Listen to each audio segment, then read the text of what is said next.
പൂജകളിലും മറ്റും ദേവീസങ്കല്പത്തിന് പ്രാധാന്യവുമുണ്ടിവിടെ. അതിലൊന്നാണ് നാലമ്പലത്തിനുള്ളിലെ ബലിക്കല്ലുകളിലെ സപ്തമാതൃക്കളുടെ സാന്നിധ്യം. നിത്യവും സന്ധ്യാദീപാരാധനയ്ക്ക് മുൻപ് നാലമ്പലത്തിനു മുന്നിൽ മഹാലക്ഷ്മിയെ സങ്കല്പിച്ച് വിളക്ക് തെളിയിച്ച ശേഷമേ ചടങ്ങുകൾ ആരംഭിക്കൂ.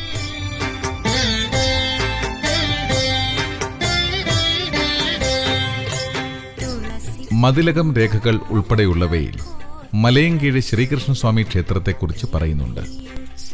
AD 1729 തിരുവിതാംകൂറിൽ ഭരണമേൽക്കുകയും രാജ്യം ശ്രീ പത്മനാഭസ്വാമിക്ക് സമർപ്പിക്കുകയും ചെയ്ത അനിഴം തിരുനാൾ മാർത്താണ്ഡവർമ്മ മഹാരാജാവിൻ്റെ കാലത്തു തന്നെ മലയൻകീഴ് ക്ഷേത്രത്തിൽ നിന്നും ശ്രീ പത്മനാഭസ്വാമി ക്ഷേത്രത്തിലേക്ക് വാദ്യക്കാരെ വരുത്തിയിരുന്നതായി ചരിത്രരേഖകളിൽ സൂചിപ്പിക്കുന്നു. മലയൻകീഴ് ശ്രീകൃഷ്ണസ്വാമി ക്ഷേത്രത്തെ പ്രശസ്തമാക്കിയതിനു പിന്നിൽ കുട്ടിക്കുഞ്ഞു തങ്കച്ചിയുടെ കവിതകൾക്കും പ്രധാന പങ്കുണ്ട്. ഭഗവാനെക്കുറിച്ചുള്ള അവരുടെ കവിതകൾ മുമ്പ് അനന്തപുര നിവാസികൾ ഭക്തിയോടെ ചൊല്ലിയിരുന്നു.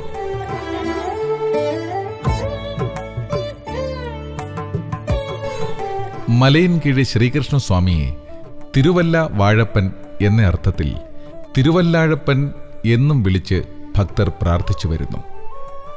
അതിനു പിന്നിൽ ഒരൈതിഹ്യമുണ്ട്. വിഷ്ണുഭക്തനായ വില്ലുമംഗലത്ത് സ്വാമിയാർക്ക് ഒരിക്കൽ ശ്രീകൃഷ്ണ ദർശനം ലഭിച്ചു. ദ്വാരകയിൽ സാത്യകി പൂജിച്ചിരുന്ന ശ്രീകൃഷ്ണ വിഗ്രഹം ജലത്തിൽ മുങ്ങിക്കിടക്കുന്നുണ്ടെന്നും അതെടുത്ത് യഥാവിധി പ്രതിഷ്ഠിക്കണമെന്നും സ്വാമിയാരോട് ശ്രീകൃഷ്ണൻ നിർദ്ദേശിക്കുന്നതായിരുന്നു സ്വപ്നം. അടുത്ത ദിവസം സ്വാമിയാർ കുളിക്കാൻ നദിയിൽ മുങ്ങിയപ്പോൾ തൻ്റെ ശിരസ് ഏതോ വസ്തുവിൽ തട്ടിയതായി തോന്നി. അദ്ദേഹം അതെടുത്ത് പുറത്തു കൊണ്ടുവന്നപ്പോൾ മനോഹരമായ ശ്രീകൃഷ്ണ വിഗ്രഹമാണെന്ന് മനസ്സിലായി. സ്വാമിയാർ അതിനെ പ്രതിഷ്ഠിക്കാൻ പത്തനംതിട്ടയ്ക്കടുത്തുള്ള തിരുവല്ലയിൽ ക്ഷേത്രം പണിയിച്ചു. പ്രതിഷ്ഠാദിനമെത്തിയപ്പോൾ സ്വാമിയാർക്ക് മറ്റൊരു സ്വപ്നം ലഭിച്ചു. വിഗ്രഹം മലയൻകീഴ് എന്ന സ്ഥലത്ത് പ്രതിഷ്ഠിക്കാനായിരുന്നു സ്വപ്നത്തിലെ നിർദ്ദേശം. അങ്ങനെയാണ് വിഗ്രഹം മലയൻകീഴ് പ്രതിഷ്ഠിച്ചത്. ഇതിനുശേഷം മലയൻകീഴ് ക്ഷേത്രപ്രതിഷ്ഠയെ തിരുവല്ലാഴപ്പൻ എന്ന് ഭക്തർ വിളിച്ചു പോരുന്നു. രണ്ടു ക്ഷേത്രങ്ങൾക്കും നൂറ്റാണ്ട് മുമ്പുള്ള ബന്ധത്തെയാണ് ഈ ഐതിഹ്യം കൂട്ടിയിണക്കുന്നത്.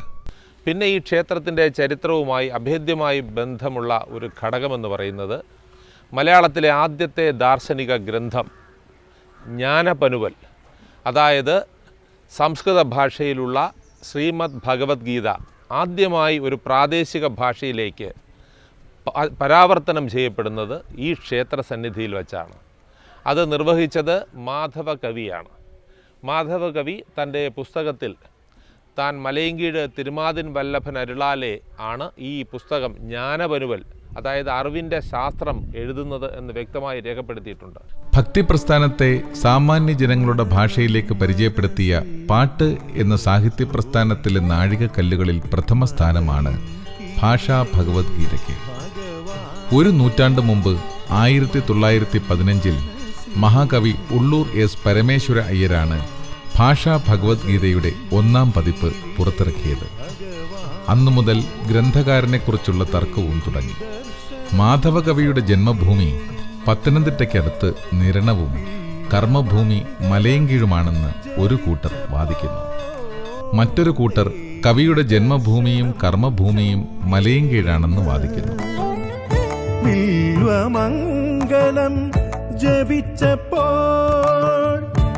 ചിങ്ങമാസത്തിലെ തിരുവോണം, വിഷു, അഷ്ടമി രോഹിണി, മകരം 1, മിഥുനം 1 എന്നിവ മലയൻകീഴ് ശ്രീകൃഷ്ണസ്വാമി ക്ഷേത്രത്തിലെ വിശേഷ ദിവസങ്ങളാണ്.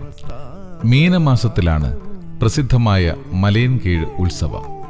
ക്ഷേത്രത്തിൽ നിന്ന് 2 കിലോമീറ്റർ അകലെയുള്ള കുഴയ്ക്കാട് ദേവീക്ഷേത്രത്തിന് സമീപമുള്ള തോട്ടിലാണ് ആറാട്ട്.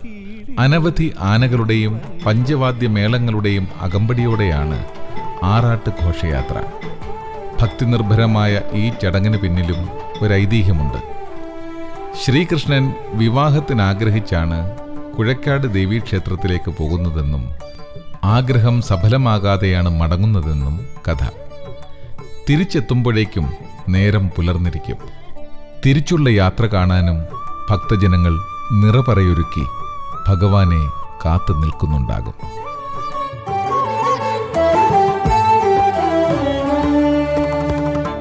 ഭഗവദ്ഗീതയ്ക്ക് പരിവർത്തനം പവിത്രമാം തൃപ്പാദ വരദാനം ഭഗവദ്ഗീതയ്ക്ക്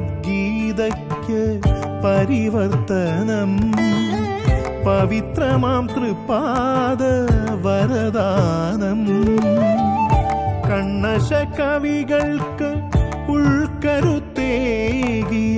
പരമാത്മപാദത്തിൽ വന്ദനം കണ്ണശ കവികൾക്ക് ഉൾക്കരുത്തേകിയ പരമാത്മപാദത്തിൽ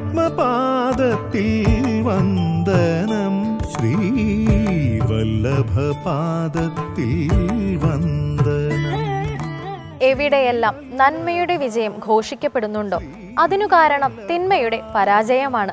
അതായത് തിന്മയുടെ സാന്നിധ്യമില്ലാതെ നന്മ പ്രസക്തമാകുന്നില്ല. സുഖദുഃഖങ്ങളും അതുപോലെ തന്നെയാണ്. ദുഃഖങ്ങളും തടസ്സങ്ങളും ബുദ്ധിമുട്ടുകളുമെല്ലാം സുഖവും സംതൃപ്തിയും നമുക്ക് ലഭിക്കാൻ കാരണമാകുന്നു. സന്ധ്യാദീപം ഇവിടെ പൂർണ്ണമാകുന്നു. ഏവർക്കും നന്ദി.